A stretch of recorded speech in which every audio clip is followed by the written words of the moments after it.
Assalamualaikum warahmatullahi wabarakatuh. Apa kabar semuanya? Kabar baik bukan?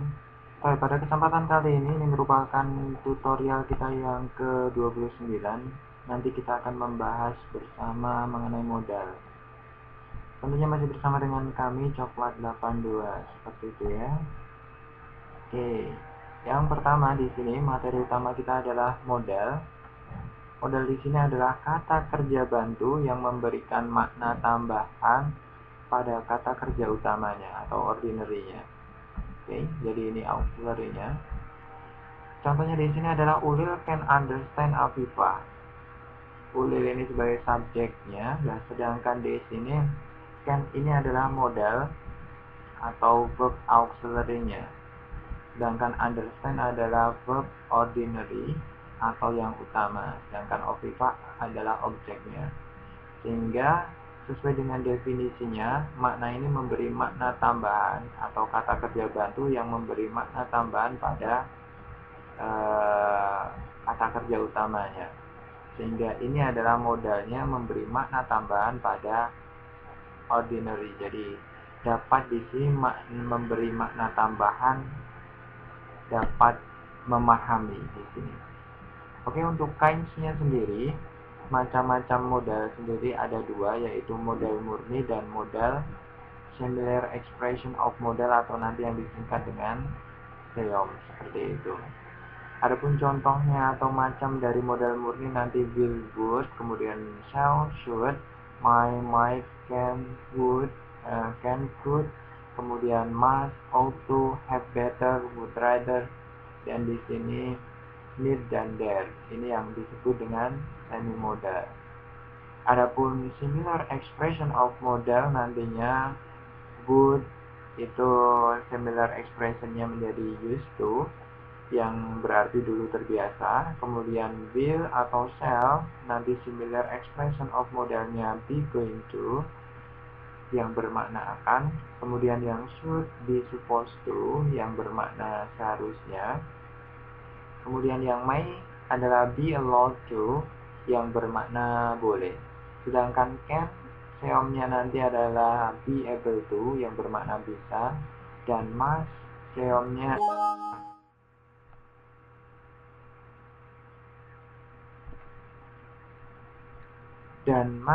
seomnya adalah be to atau have to ataupun have got to yang bermakna harus seperti itu.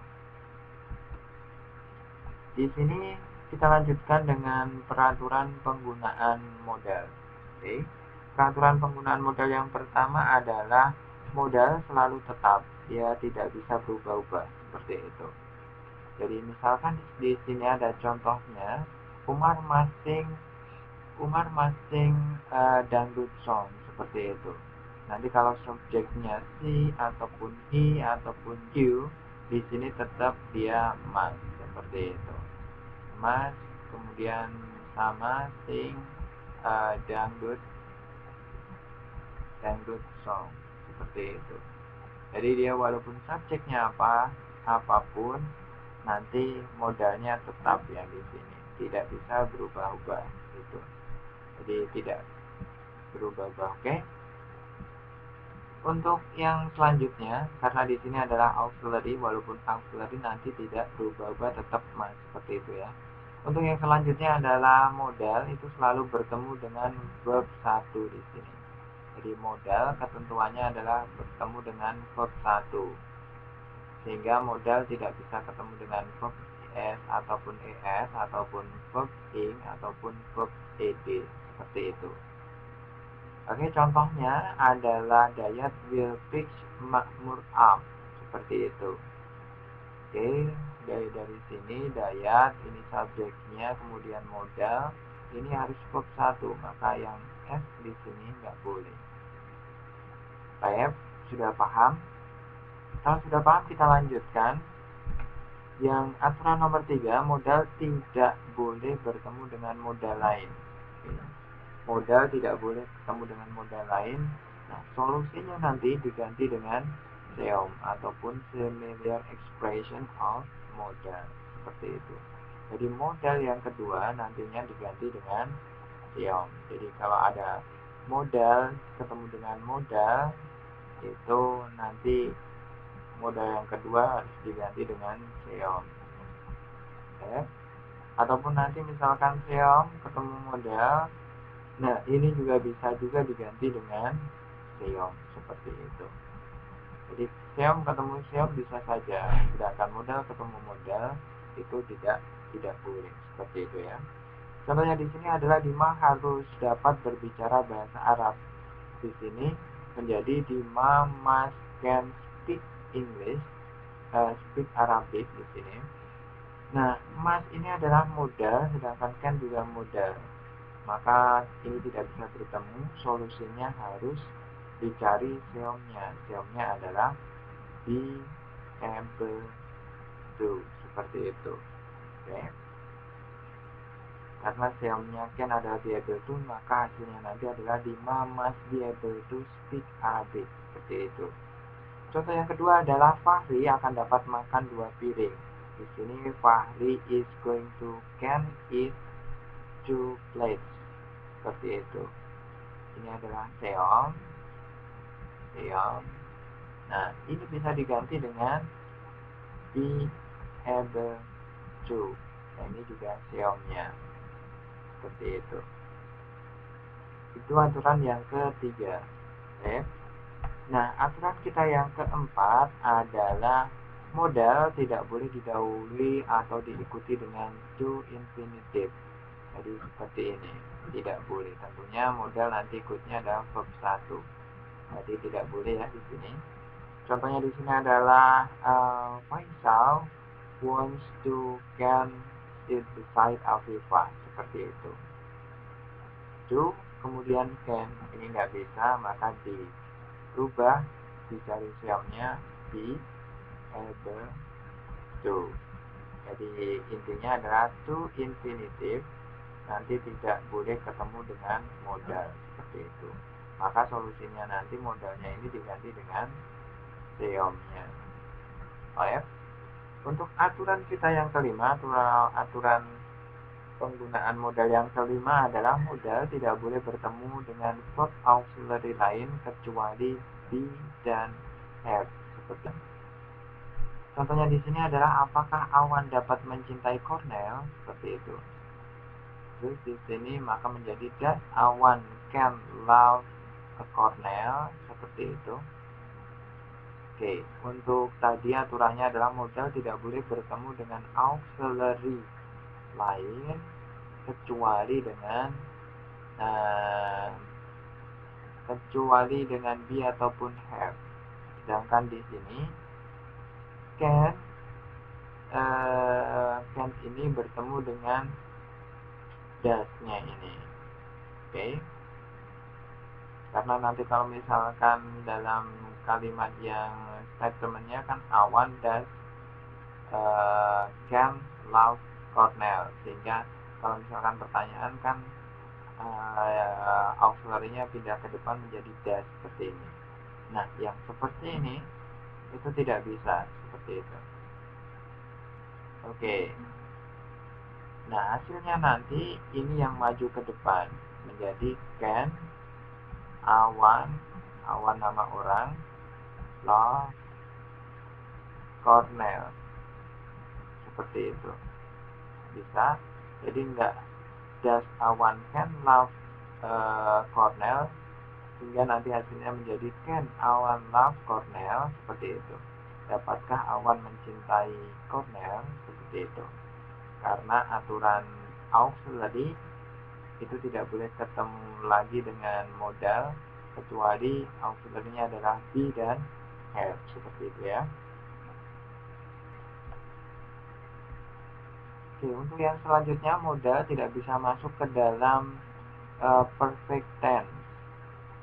Oke, perfect tense dengan makna yang perfect kecuali modal yang bermakna akan, seperti will, would, should, dan shall. Contohnya di sini adalah menjelang bulan depan kita telah menyelesaikan program ini. Ini adalah future yang perfect. Dan di sini by next month we will have finished this program, seperti itu.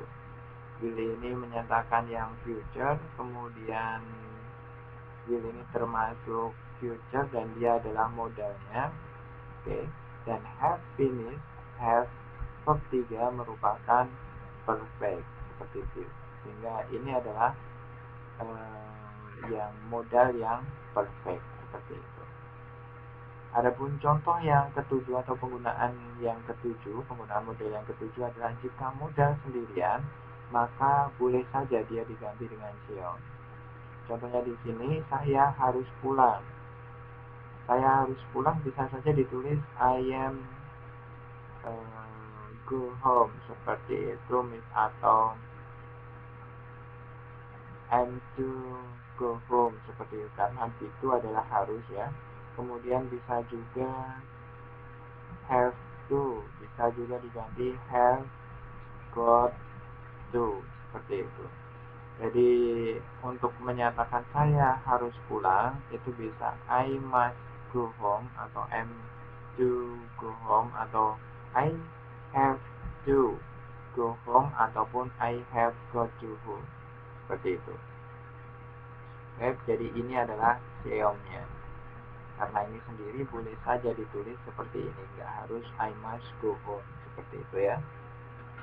Baik, untuk yang selanjutnya adalah catatan penggunaan seom. Catatan penggunaan seom ataupun peraturan penggunaan seom. Nah, seom itu digunakan untuk menghindari bertemunya dua modal. Tadi kalau ada dua modal, maka modal yang kedua diganti dengan seom. Nah, seom sendiri boleh diawali atau seom itu boleh diawali atau diikuti dengan to infinitive. Kalau yang modal tadi kan tidak boleh, sedangkan yang seom itu boleh. Kemudian seom bisa bertemu dengan seom yang lain. Kemudian peraturan yang keempat adalah seom itu bentuknya berubah-ubah mengikuti tenses yang ada, seperti itu. Contohnya di sini adalah yang be able to. Nanti kalau present nanti be-nya ini berubah menjadi is, am, are able to seperti itu. Sedangkan untuk yang past nanti menjadi was, were able to. Kemudian yang untuk future itu nanti menjadi will ataupun shall be able to, kemudian diikuti semuanya verb 1 seperti itu ya. Oke, baik, bisa. Ini merupakan semuanya adalah modalnya, be able to itu modalnya. Nah, yang di sini be able to yang sini adalah seomnya. Oke, bisa. Oke. Untuk yang selanjutnya itu kita punya pembagian yang modal. Pembagian modal ini berdasarkan bentar, kita butuh pena dulu. Berdasarkan tensesnya, modal itu dibagi menjadi dua, yaitu real perfect dan unreal perfect, seperti itu. Sedangkan yang unreal perfect nanti dibagi menjadi conclusion meaning, ini gunanya nanti untuk menarik kesimpulan, dan spontaneity meaning, atau tidak untuk menarik kesimpulan. Jadi tidak harus ada prolognya, seperti itu. Oke. Untuk yang real perfect itu nanti struktur atau bentuknya nanti adalah perfect atau PF. Nanti strukturnya adalah have plus verb 3 ataupun modal diikuti have diikuti dengan verb 3. Adapun tensesnya nanti juga perfect seperti itu. Nanti secara struktur dia perfect dan tenses dia juga perfect seperti itu. Adapun modalnya nanti bisa will ataupun would atau shall atau should. Jadi semuanya ini mempunyai makna akan. Seperti itu. Tensesnya nanti ada 8 tenses. 8 tenses ini yang mengandung kata-kata future atau akan. Sedangkan bentuknya nanti mempunyai rumus yang tersendiri. Nah, di sini tensesnya simple future, kemudian future continuous, future perfect yang continuous. Nanti di sini mengandung will ataupun shall, seperti itu. Sedangkan yang past future atau past future continuous ataupun past future perfect continuous ini nanti mengandung would atau should. Contohnya di sini adalah menjelang minggu depan kita telah menyelesaikan tugas ini. Ini merupakan future yang perfect. Jadi di sini by next week we will have finished this duty. Seperti itu. Di sini will di sini adalah modalnya. Nah, have finished, have ini adalah have, kemudian diikuti verb 3 adalah modal yang perfect. Seperti itu. Oke. Kalau tadi kita sudah bahas yang real perfect, sekarang unreal perfect. Itu secara strukturnya dia perfect, jadi sama, modal diikuti have plus verb 3. Nah, tensesnya itu simple past. Kalau yang tadi kan structure-nya perfect dan tensesnya juga dia perfect. Nah, sedangkan di sini secara structure-nya nanti perfect dan tensesnya dia past, seperti itu.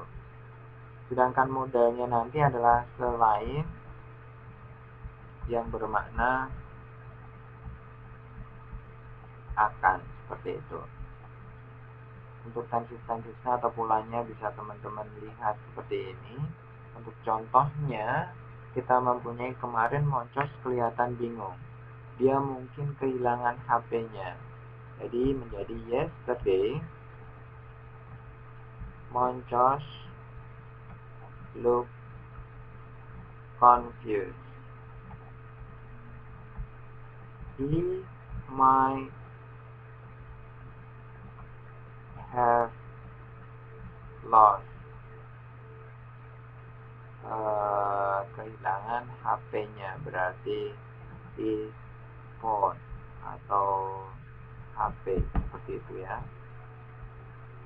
Nah, di sini lost verb 3, kemudian have juga dibentukkan modal yang perfect, kemudian di sini might, seperti itu. Ini bisa dirubah dengan may, seperti itu. May, seperti itu. Kemudian diganti dengan ini, may, kemudian ketemu have verb 3. Ini menunjukkan yang pola yang simple past seperti ini. Tapi secara strukturnya dia perfect, tetapi secara tenses dia adalah past, mengikuti pola yang di sini. Jadi nanti dia secara structure dia perfect, kemudian secara tenses dia past, seperti itu.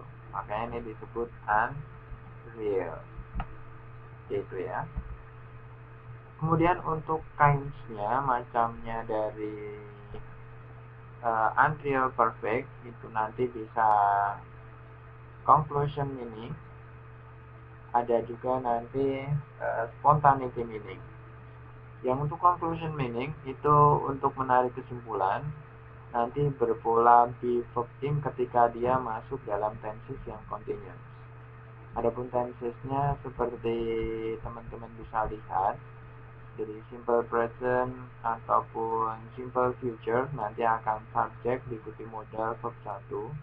Kemudian yang present continuous adalah atau future continuous nantinya subject diikuti modal, diikuti be, diikuti verb ing. Untuk yang simple past nanti di strukturnya adalah atau pola tensesnya adalah subject diikuti modal, have diikuti verb 3. Dan past continuous nanti subject, modal, have, verb 3 dan diikuti verb ing. Contohnya di sini adalah makmur pasti datang. Untuk yang simple present atau simple future nanti bentuknya sama, yaitu makmur must come. Jadi bisa every day atau tomorrow. Jadi bentuk simple future dan simple presentnya itu sama. Nah, nanti juga present continuous dan future continuous bentuknya juga sama, yaitu makmur must be coming. Seperti itu. Jadi tensinya bisa now ataupun bisa tomorrow morning. Jadi bentuknya sama. Nah, sedangkan yang simple past nanti bisa juga makmur must have come. Seperti itu. Ini polanya tensesnya simple past seperti itu. Jadi tense signalnya nanti bisa saja yesterday seperti itu. Ini karena ini menunjukkan past di sini. Kemudian yang past continuous makmur must have been coming seperti itu. Jadi sesuai dengan pola-pola yang dicatatkan di atas seperti itu. Jadi makmur must have been coming ini untuk yang past continuous. Misalkan ya yesterday at 7 o'clock atau even seperti itu ya. Nah, untuk membedakan tensesnya nanti dilihat time signalnya. Ini kan sama. Jadi bentuknya kan sama, makmur must come seperti itu. Kalau misalkan everyday, oh berarti dia simple present. Kalau misalkan tomorrow, dia simple future karena bentuknya yang sama. Nah, kemudian kita masuk pada spontaneity meaning seperti itu. Spontaneity meaning ini tidak untuk menarik kesimpulan atau nanti tidak ada prolognya. Dia tidak berpola be verb ing, jadi tidak berpola verb ing jika continuous, tensesnya continuous seperti itu. Adapun tensesnya nanti ada 6, kemudian 6 tenses dan 2 bentuk. Seperti teman-teman bisa lihat, maka perfect yang di sini adalah simple present dan present simple future seperti itu. Kemudian present continuous itu nanti tidak ada, maka bentuknya kembali lagi menjadi simple present, dan future continuous nggak ada, berarti polanya menjadi simple yang future. Kemudian yang simple past dan past continuous nanti polanya seperti ini. Oke, dan 2 bentuk ini. Contohnya di sini adalah kamu harus belajar untuk yang simple present atau simple present continuousnya, you should study seperti itu. Oke. Kalau misalkan ini simple present atau present continuous, berarti you should study every day atau now seperti itu. Jadi ini untuk nomor 1, ini nomor 2, ini nomor 1, nomor 2 seperti itu. Nah, kalau untuk yang simple future atau future continuous, nanti you should study tomorrow. Ini nomor 3, ini nomor 4. 3 nomor 4-nya. Oke, seperti itu. Nah, sedangkan nanti kalau misalkan untuk simple past-nya atau past continuous-nya, maka menjadi you should have studied yesterday atau yesterday morning. Ini yang nomor berapa? 5, ini nomor 6. Seperti itu ya. Karena polanya sama seperti itu. Atau secara strukturnya sama. Yang membedakan nanti tinggal time signalnya. Kemudian di sini ada fungsi modal. Fungsi modal bisa conclusion meaning, tadi sudah disebutkan. Ada juga yang spontaneity meaning. Yang untuk conclusion meaning nanti anggotanya ada yang possibility dan impossibility. Oke, dibedakan menjadi 2 ya. Kemudian yang spontaneity meaning itu dibedakan atas 12, yaitu with, ability, necessity, prohibition, kemudian advisability, suggestion, expectation, habit, past, preference, request, permission, dan semi modal. Nah, nantinya akan disingkat dengan P1 fase. Oke, P ini untuk yang conclusion meaning, dan seterusnya adalah spontaneity meaning. Jadi singkatannya nanti P1 fase. Nah, adapun pembahasannya nanti akan dibahas satu-satu possibility dalam eh, satu kali tutorial kita seperti itu ya. Oke, materi kita sampai di sini saja. Semoga bermanfaat untuk kita semua. Banyak tutur kata yang kurang berkenan, saya mohon maaf yang sebesar-besarnya. Oke, semoga kita bisa bertemu di lain waktu dan lain kesempatan. Assalamualaikum warahmatullahi wabarakatuh.